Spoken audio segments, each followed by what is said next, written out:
In the quiet of my home, surrounded by memories and Mark's possessions, I was trying to find solace. I'm Ava, a 36-year-old widow, who swapped school corridors and children's laughter for the tranquility of private tutoring. My days revolved around music lessons, Mr. Whiskers, and the constant, silent gaze of the cat-shaped video camera, my digital eye on the world that Mark left behind. The doorbell's ring broke the monotony, an unusual interruption in my carefully structured solitude. It was Lily, my younger sister, with her daughter, Emily. Their sudden appearance at my doorstep was as unexpected as a snowstorm in spring. "Hey, Ava. Just thought we'd drop by. How've you been holding up?" Lily's voice had the usual chirpiness, but her eyes, always too keen, were scanning the living room, taking in every detail. I ushered them in, a reluctant host. "I'm managing, Lily. And you?" "I heard about the divorce." Lily shrugged, a carefully casual gesture. "Oh, life happens. But look at you, living in this big house, all this luxury." Her gaze lingered on the items that were once part of Mark's daily life. "It's not luxury, Lily. It's what's left of Mark," I replied, the words heavier than I intended. As the afternoon wore on, Lily's presence, once a mere annoyance, felt increasingly oppressive. Her comments, masked as casual observations, were probing, intrusive. The house, the belongings, my life under her relentless scrutiny. And then, as they prepared to leave, Lily's parting words left me uneasy. "We should do this more often, Ava. Family should stick together, right?" Her words, though seemingly innocent, felt loaded with an unspoken agenda. I nodded, non-committal, already dreading the next unexpected ring of the doorbell. As the door closed behind them, the silence settled back in, a stark reminder of the solitude I both cherished and mourned. I glanced at Mr. Whiskers, snoozing peacefully, oblivious to the complexities of human relationships. "Looks like our quiet was just interrupted, Mr. Whiskers," I whispered, a sense of foreboding slowly creeping in. Little did I know, this was merely the prelude to the storm that was about to engulf my life. Lily's visits were becoming as predictable as they were unwelcome. It was a Tuesday, just past noon, when her knock echoed through the house, a disruptive force against the melody of a piano lesson I was conducting. My student, a shy boy of 10, jolted at the sound. I excused myself and opened the door to find Lily and Emily standing there, Lily with that all-too-familiar look of unsolicited advice ready on her lips. "Ava, darling. You really need to brighten up this place," she declared, her voice piercing the calm ambience of my home. I sighed, feeling the weight of her presence. "Lily, I'm in the middle of a lesson. Can this wait?" She breezed past me, her disregard for my words as evident as her disregard for my personal space. "Nonsense, he won't mind. Besides, I've got some great ideas for you." I followed her into the living room, my concern for my student growing. "Lily, please. This isn't a good time." But she was already surveying the room, her gaze landing on Mark's belongings, his old guitar, the stack of books he loved, the photographs of our travels together. "Ava, you could make a killing selling some of Mark's old stuff. It's just sitting here, collecting dust," she suggested, her tone casual, as if she were discussing the weather. A sharp pain clenched my heart. "Those things are not just stuff, Lily. They're memories. They're not for sale." She shrugged, her insensitivity on full display. "Memories don't pay the bills, Ava. You've got to be practical.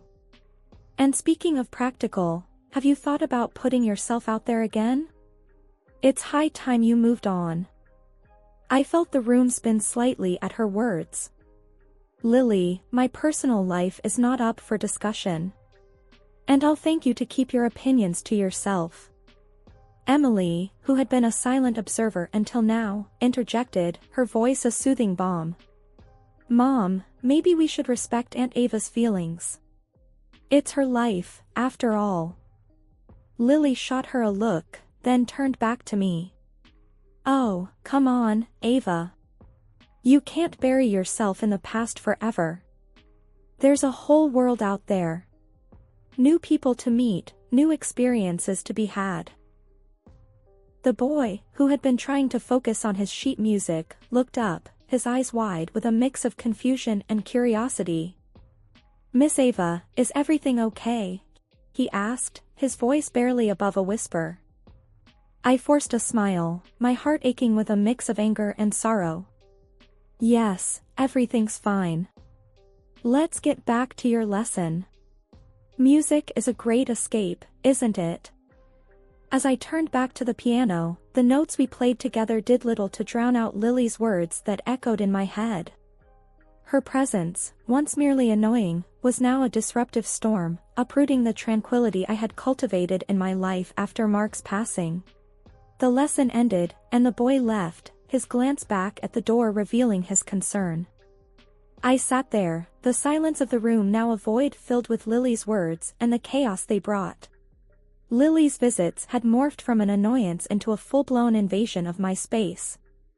It was a Wednesday afternoon, and I was in the middle of a violin lesson with one of my most diligent students when the familiar, unwelcome knock came. I opened the door to find Lily and Emily, their presence as disruptive as a thunderclap in a quiet sky. Hi, Lily, Emily. I'm right in the middle of something, I said, hoping my tone would convey the urgency of my situation. Lily, as always, brushed off my concerns. Oh, we won't be a bother. Just carry on. Before I could protest, they were inside, Lily making herself comfortable on the couch and flipping on the TV, the volume loud enough to drown out the gentle strains of the violin. I closed the door and turned to them, frustration simmering. Lily, really? I'm working. This isn't a good time. Lily waved a dismissive hand. Relax, Ava. It's just a bit of TV. Besides, Emily's hungry. You don't mind if she grabs something to eat, do you? Before I could answer, Emily was already rummaging through my fridge, the quiet hum of my home now replaced by the blaring TV and the clatter from the kitchen. I returned to my student, trying to salvage the lesson, but the disturbance was too much. Notes were missed, and the focus was lost. The lesson ended early, with apologies and a promise to make up for the lost time. Once the door closed behind my student, I turned to confront Lily, my patience worn thin. Lily, this has to stop. You can't just barge in here and take over. I have students, I have a schedule, and I have my own life. Lily looked up, unfazed. Oh, lighten up, Ava. It's not like we're here all the time. And your family. Family helps each other out. I felt a surge of anger. Helping out is one thing. Taking over is another. You're disrupting my work, Lily. And Emily, going through my fridge without asking? That's not okay. Emily, who had been quietly snacking at the kitchen counter, looked up, her eyes wide. I'm sorry, Aunt Ava. I just thought. I sighed, my anger softening at her genuine apology. It's okay, Emily. Just please ask next time. Turning back to Lily, I knew I had to stand my ground. Lily, listen. I love you, you're my sister. But if you're going to come over, I need you to respect my space and my rules. The room fell silent, the tension thick. Lily got up, her movements deliberate. Fine, Ava. Have it your way. Come on, Emily, let's go. After a week of silence, Lily's knock on my door felt like a bad omen. I opened the door with a guarded expression, bracing myself for another round of uninvited chaos. Ava, let's go shopping. A girl's day out, what do you say? Lily's voice was chirpy, but her eyes were calculating. I hesitated. I don't know, Lily. I've got a lot on my plate. Before I knew it, we were in the mall, Lily and Emily sweeping through stores like a whirlwind, piling clothes upon clothes on their arms. Ava, look at this dress. Isn't it gorgeous? Lily held up a sequined number, her face alight with excitement. It's nice, I replied, my enthusiasm failing to match hers.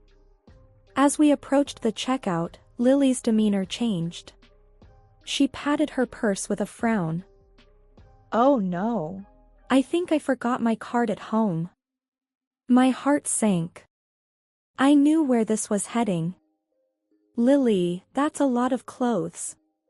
Maybe we can put some back? I suggested, hoping to minimize the damage. But Lily was already handing the clothes to the cashier. Ava, could you cover this for me? I'll pay you back, I promise.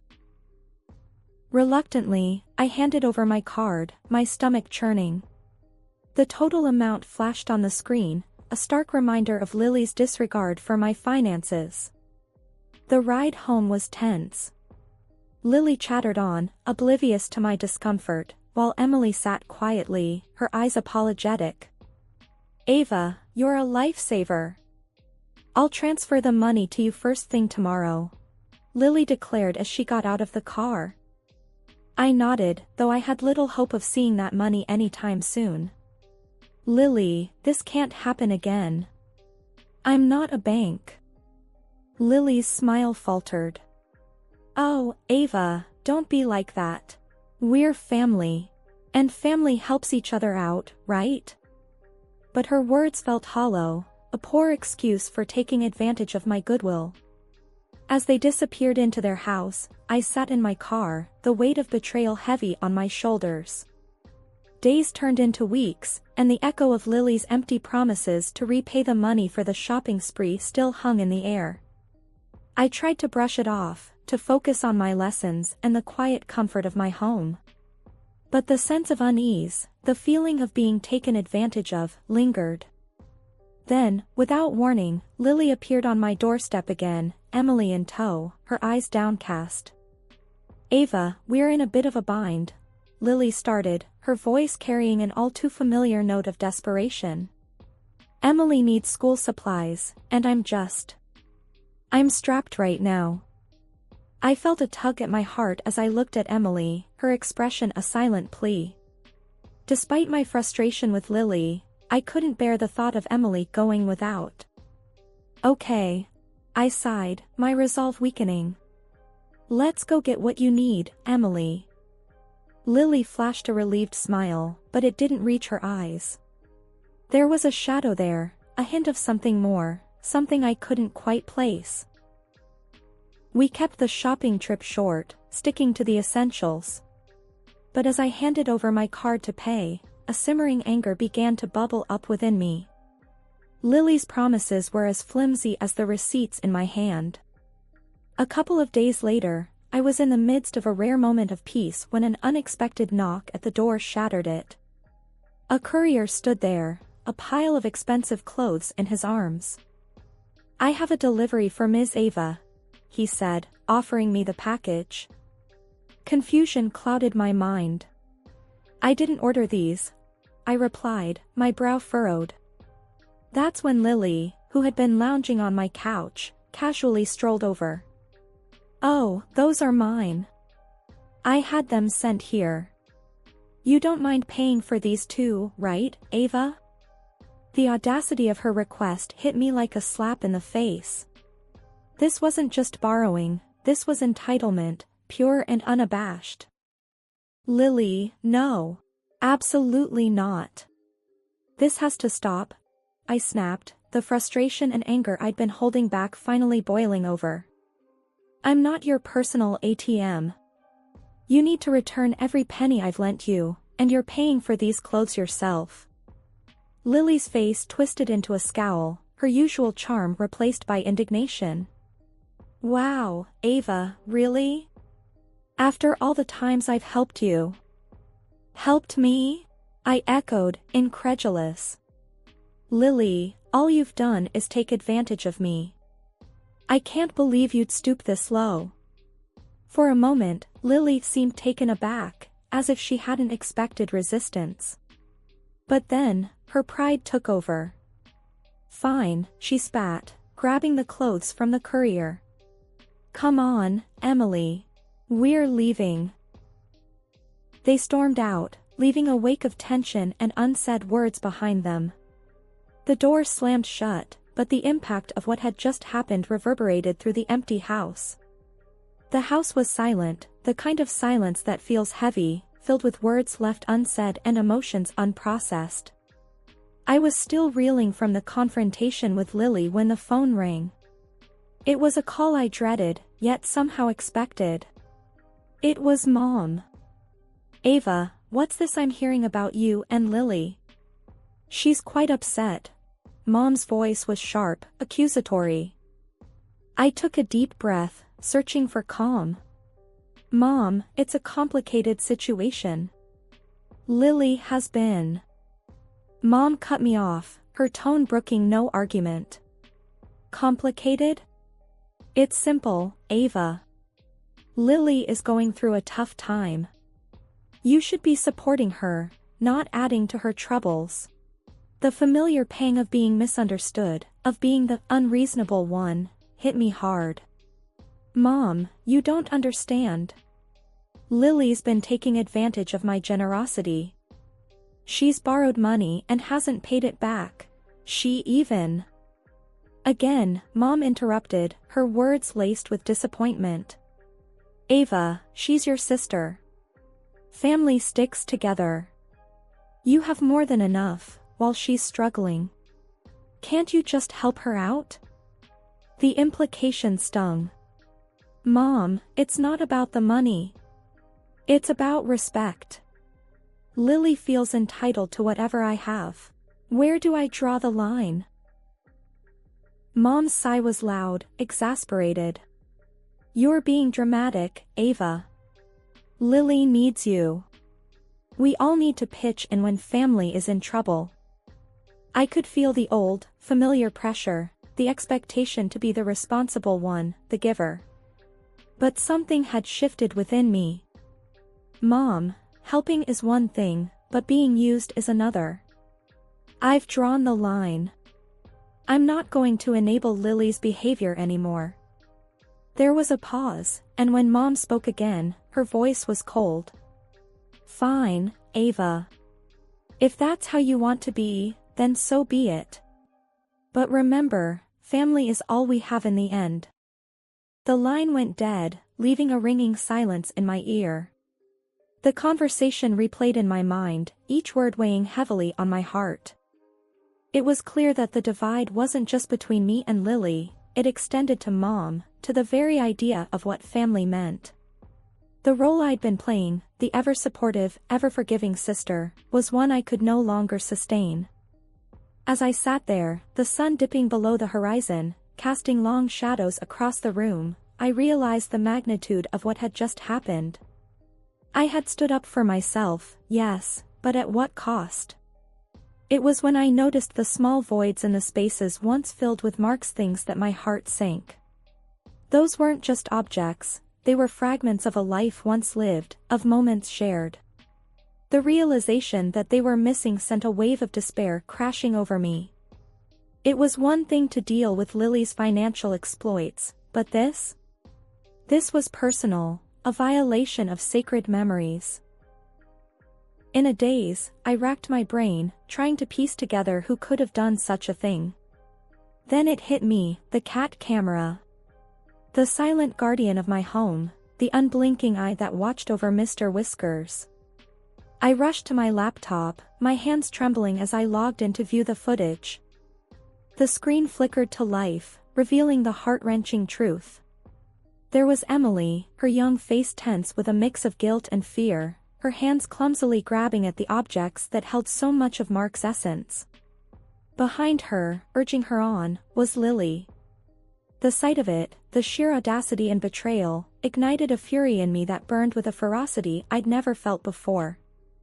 Without a second thought, I grabbed my phone and dialed Lily's number. The line crackled, then her voice, casual, unaware of the storm about to hit. "Lily," I began, my voice a controlled calm before the tempest. "I know what you did. The camera saw everything. Emily, taking things, your things now, on your orders." There was a moment of silence, a stutter in the rhythm of deceit.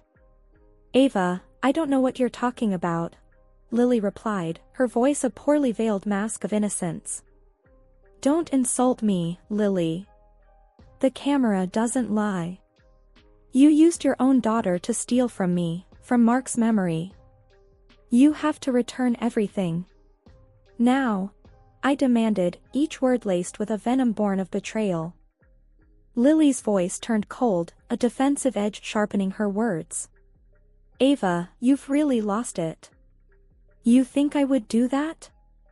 You think Emily would do that? Don't play games with me, Lily. I saw it all. Return what you took, or I'll have to involve the police," I said, the threat hanging in the air, heavy and undeniable. The line went silent for a heartbeat, 2 heartbeats. Then Lily spoke, her words a hiss of defiance. "You wouldn't dare. You don't have the guts." "I'm not bluffing, Lily. This is your last chance. Return what you took, or I'll take this further," I replied, my resolve as solid as the evidence I had. The line went dead, the silence after echoing louder than the words spoken. I sat there, the phone still in my hand, a sense of surreal disbelief mixing with the raw, unfiltered anger. The breach of trust, the violation of the most intimate memories, it was all laid bare, a wound that refused to be ignored. The atmosphere was tense when Mom, Lily, and Emily arrived at my doorstep. The air was thick with unspoken accusations and the weight of recent events. I could see the anger in Mom's eyes, the desperation in Lily's, and the shame in Emily's as they stepped into the house. "Ava, how could you threaten your own sister with the police? Do you want to ruin her life?" Mom's words were sharp, cutting through the silence like a knife. I stood my ground, the resolve in my heart steeling me against the storm of emotions. "Mom, this isn't about punishment. It's about accountability. Lily crossed a line, and there have to be consequences." Lily's eyes were watery, her usual confidence replaced by a plea for sympathy. "Ava, I'm sorry. I really am. I never meant for things to go this far." But it was Emily's expression that caught my attention. The young girl looked down, her face a portrait of regret and sorrow. It was clear she was carrying a burden far too heavy for her young shoulders. I sighed, the anger in me subsiding, replaced by a profound sadness. "I just wanted my things back, Lily. The money you owed me. That's all." Without a word, Lily reached into her bag and threw a smaller bag at my feet. The clinking sound of the items inside was a stark reminder of the painful breach of trust. She then handed me an envelope, thick with the promise of repaid debts. "There," Lily said, her voice barely above a whisper. "That's everything. Are you happy now?" I picked up the bag and the envelope, my heart heavy. "It's not about being happy, Lily. It's about doing what's right." Mom looked at me, her expression a mix of anger and disappointment. "You've changed, Ava. You used to be forgiving, understanding. Now, look at what you've become." I met her gaze, my voice firm. "I haven't changed, Mom. I've just learned to respect myself enough to set boundaries. I wish you could understand that." The room fell silent, the tension palpable. Then, without another word, Mom, Lily, and Emily turned and left. The sound of the door closing echoed through the house, a definitive end to a painful chapter. In the quiet that followed, I realized that while the confrontation was over, the journey of healing was just beginning. I had stood up for myself, defended what was rightfully mine, but at the cost of family ties that were now more fragile than ever. The only solace in this storm was Emily. Despite everything, she remained a faint ray of hope. Our occasional correspondence, her words filled with genuine remorse and a desire to understand, offered a glimmer of a possible future, one where forgiveness and healing weren't just distant dreams.